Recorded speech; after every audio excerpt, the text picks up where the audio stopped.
Okulonda akamyufu ka NRM okwabaddewo wiiki ewedde ku mutendera gw'ababaka ba Paalamenti kwetobeseemu emivuyo gya buli ngeri era gye byaggweeredde ng'abantu abasoba mu 100 batemeza mabega wa mitayimbwa. Kino kyalese bangi nga beemulugunya wakati mu kwebuuza akalulu ka bonna okubaawo omwaka ogujja bwe kanaabeera.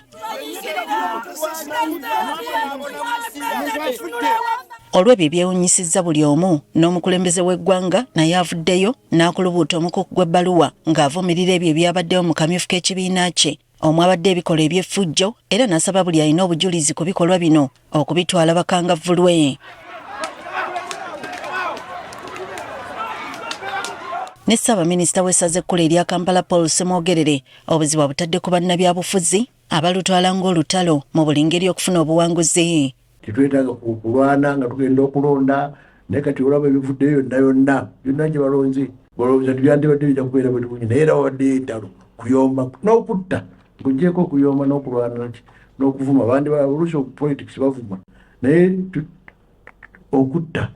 Ono alabudde nti singa embeera eno teyanguyirwa kyandireetera eggwanga lino akabasa.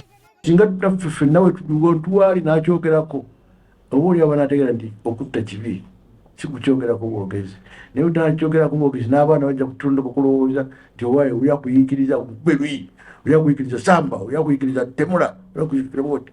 Wabula asiimye abo abavuddeyo okwetonda olw'ebyo ebyabaddewo. It's good that some of our leaders have realized and have openly said they are apologizing. They are feeling sorry and asking for forgiveness from Ugandans.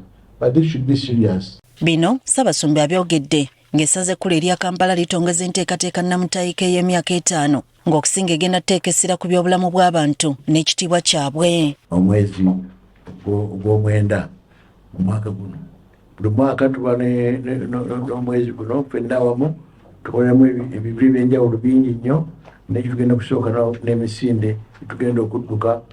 Emisinde mugimanyi bulungi gituyamba ffe okubeera abalamu.